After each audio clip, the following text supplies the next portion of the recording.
Chef de l'État, son Excellence Paul Biya. S'il vous plaît, ça doit commencer par la SNH. Si une personne ose encore insulter le président de la République, ou M. Paul Biya, monsieur... Une personne ose encore insulter le chef de l'État Paul Biya ou le ministre Adolphe Moukoudi laisse maudit qui les sanctions vont suivre. Eh bien, Pierre Buriot-Niemek, ça tombe bien au-delà du discours patriotique que Nathalie Moudiki semble faire passer. Beaucoup y voient des menaces venant d'une personne qui n'est pas à sa place et qui n'a d'ordre à donner à personne également. Bon, je suis un peu gêné. Je voudrais qu'on voit la gestuelle de Madame Moudiki, Nathalie. Si une personne ose encore insulter le chef de l'État ou le ministre Moudiki, voilà, je voudrais surtout, elle et moi, nous faisons le même geste, voilà. Alors, non, à la vérité, je ne sais pas qui est son conseiller en communication, mais elle a dit quelque chose de très grave. Elle a dit que le président de la République et le ministre Moudiki n'étaient plus capables de se représenter eux-mêmes et qu'il l'aurait désigné pour les représenter. Voilà, regardez le doigt. Alors, mais là, nous sommes à une époque de la sauvagerie. J'ai appelé un cadre de la SNH et je voulais comprendre si elle s'adressait à la SNH, parce qu'elle a dit que ça va commencer d'abord par la SNH. Le cadre de la SNH m'a dit non. Nous, ici, elle a fini avec nous depuis. Finir, c'est-à-dire? C'est-à-dire qu'ici, personne ne respire plus. Tu ne peux plus parler. Donc là, elle s'adressait à vous, notamment vous, les hommes des médias. Parce que pour nous, ici, regarde, c'est pire qu'un gourou de secte. C'est-à-dire, c'est du jamais vu. C'est-à-dire, elle est cadre d'entreprise, cadre dans une entreprise. Elle parle à des directeurs venus de toutes parts, qui sont notamment ses chefs. Et elle leur parle un langage de la rue. Si quelqu'un ose encore, comme dans les cartels, comme dans la mafia, quelle sanction? Est-ce qu'elle est PCA de la SN? Est-ce qu'elle est membre du conseil? Les sanctions viennent du conseil d'administration, Madame Moudiki. Ouais, même ta sœur Chantal Biya, tu ne l'as jamais entendu parler comme ça, mon Dieu. Mais c'est beaucoup de zèle quand même. Si quelqu'un ose encore. Mais Biya connaît ce genre de, comment j'appelle ça, d'excès de zèle. On a vu ça par le passé. C'est un excès de zèle. Lorsque le ministre Moudiki ne sera plus là, le doigt là va devenir quoi? Si quelqu'un ose encore. C'est terrible quand même. Mais qu'est-ce que nous disons de la République? Si on s'attaque au chef de l'État, il y a des instances qui punissent cela, qui répriment cela. Madame Nathalie Moudiki ne fait pas partie de ces instances. À la vérité, elle ne voulait pas parler du chef de l'État. La vérité, c'est qu'il y a une plainte, qu'on ne voit plus l'ADG, l'administrateur directeur général, et que Madame Moudiki a pris les rênes.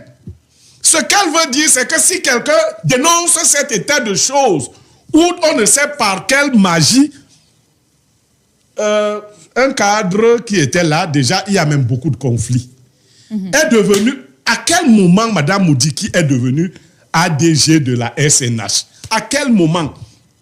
Qui remplace l'ADG quand il a empêché? Alors, il faut que je précise ici qu'avant qu'il ne devienne invisible, Oui. le ministre Moudiki avait nommé sa femme coordonnateur de quelque chose. Là. Bon, mais la femme là est sa femme avant d'entrer à la SNH ou après? Non, la femme est entrée à la SNH en 98, mais Moudiki est là depuis 93, je crois. D'accord. Et il l'épouse quand? Non. Parce qu'on va comprendre. Voilà. Si c'est un commerce de peau et de sang et de fesses, comme Dinké, ou c'est un trafic, ou c'est quoi? Qu'est-ce qu'il montre dans sa tête? Je vois une situation de femme fatale. Femme fatale. Parce qu'aujourd'hui, l'ADG n'est plus visible. Mon a épousé avant ou après 93? Non, avant son arrivée en 93? Je crois qu'après. C'est dedans que Moudik la voit. Oui, avant, sa femme est morte ou bien n'avait pas de femme. On n'est pas au procès. Non, c'est important pour comprendre le diagnostic. Alors, je dis ceci, elle a lancé un teasing pour voir si elle avait la capacité d'anesthésier la communication au Cameroun. Maintenant, elle fait donc ce que même Chantal n'a pas fait. Est-ce que Chantal nous a interpellés? Chantal Biya n'a jamais dit ne prononcer moi, plus je respecte, on se respecte un des plus fous. Mais je respecte Paul Biya. Bien sûr. Est-ce que c'est à la suite de l'appel de Chantal? Non, Chantal. D'où vient-il qu'elle sort d'où? Nous ne savons pas d'où elle sort, mais nous observons quand même qu'après avoir anesthésié le personnel de la SNH et de toutes les sociétés qui gravitent autour, après avoir empêché que désormais il y ait des liens directs entre la grande administration et l'ADG, Adolphe Moudiki, aujourd'hui, Nathalie Moudiki ne s'en cache plus, elle s'affirme. Mais elle ne s'est pas arrêtée au niveau de la SNH parce que la vidéo nous dit que... Pourquoi Paul Biya n'a non pas DGA adjoint? Bon, c'est même pas c'est le conseil d'administration. Il faut rappeler ici qu'elle a signé un certain nombre de contrats et une des sociétés avec laquelle elle devait travailler lors du dernier congrès, de la grande réunion qui devait avoir lieu à Kribi, la présidence de la République avait instruit aux autres membres du conseil de ne pas s'y rendre. Et ils ne s'y sont pas rendus. Donc il y a une crise. N'oubliez pas aussi que le dernier conseil d'administration de la SNH avait été boycotté. Il y a donc une crise véritable. Mais nous sommes étonnés. Nous avons déjà assez de problèmes. Après, vous allez dire qu'on met les membres de famille. Qui est allé chercher? Est-ce que maintenant, les sociétés se gèrent comme ça? Dès que ça dépasse le mari, la femme prend directement? Même si elle travaille comme par enchantement. Elle a été recrutée comme cadre. Dans cette société. Elle a le droit de faire le parcours. Voilà. Mais alors... Comment elle s'est retrouvée à intimer de telles menaces à ses directeurs et autres? Très bien. Et au-delà de ces directeurs, elle a envoyé à tout le Cameroun. Elle dit que ce sont des monuments. En général, nous, l'expression monument, c'est après la vie des gens. Hein. C'est pas... Aujourd'hui, nous pouvons dire que le ministre Adolphe Moudiki est victime d'abus de faiblesse.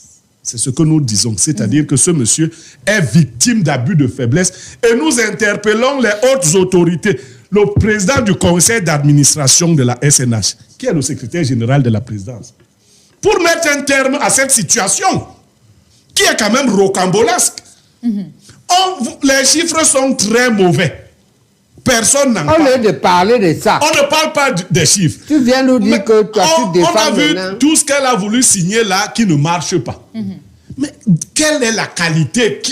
Dites-nous comment fonctionne la SNH actuellement. C'est quand même une société souveraine au Cameroun. C'est compris. Nous avons marre de ces menaces-là. D'accord? Oui. Travailler.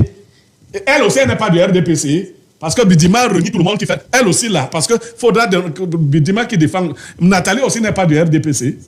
D'accord. Docteur David Eboutou, il y a également une question qui revient sur... Professeur, tu m'esquives. Je ne comprends pas ta logique. Là-bas, tu commences à l'extrême droite. Oui. Et si tu me sautes l'extrême gauche, tu viens à gauche. Mais tu sautes l'extrême gauche, tu viens au suivant gauche. C'est-à-dire que tu m'évites. Tu ne veux pas que je parle de cette affaire. Soyez patient. Non, tu ne vas pas être dans la bande des femmes, des intellectuels camerounais qui souillent, qui dégradent les femmes. Professeur. Pour dire que toutes les belles femmes au Cameroun elles sont vides. Voilà, quand on va s'attaquer aux belles... je mérite cette balle perdue, professeur? Ou bien les femmes brûlent. Voilà, on va dire que nous sommes racistes et tout ça. Quand on va commencer à dire de veiller... Ça tombe bien, moi je venais justement sur cette question. Non, c'est quand tu vas à l'extrême droite. Quand tu viens à gauche, on t'attend à l'extrême gauche. Tu ne vas pas nous dire que tu n'as pas fait de la logique géométrique. Je n'ai pas fait de logique géométrique, professeur. Non, tu parles comme quelqu'un qui a traversé en quatrième. Tu as traversé... Je n'ai pas compris le cours, en fait. Je n'ai pas compris. Ben, écoute, non, ce n'est pas ça. Tu veux me régler un compte. Tu veux protéger une femme qui provoque les Camerounais. Voilà ce que tu veux faire. Avec tout le respect que j'ai pour toi, mais je dis que cette dame Et pourquoi? Parce qu'il y a une seule fonction comme ça dans les traditions républicaines. Où, par le statut de l'épouse, on a le statut du féminin de ce statut-là. C'est la présidence. C'est-à-dire que ici, on n'a même pas assez fait. Ailleurs, l'épouse du président a un bureau, un secrétaire, une carte bancaire de la présidente pour assumer ses charges. Oui. D'accord? Ailleurs, et c'est pourquoi on a déduit ça, on a appelé ça la première dame. C'est les traditions républicaines. C'est la seule. La femme du président est la première dame, parce que le président est le premier monsieur. Mais les femmes des ministres ne sont pas madame les ministres. Les femmes des DGA ne sont pas mesdames les DGA. Il faut qu'on Nathalie Moudi qui comprenne ça. Et à ce titre, si elle vient se placer là, elle donne l'occasion à tout le monde, la liberté à tout le monde, de lui dire qu'elle a raté l'occasion de se taire. Et que moi, je m'inscris dans la logique de bureau, dit au SGPR que le PCA d'arrêter la femme là. De ne pas nous provoquer. Qu'est-ce qu'elle a fait de mal exactement? Mais c'est à nous qu'elle s'adresse. Elle dit qu'on ne doit pas critiquer l'institution présidentielle.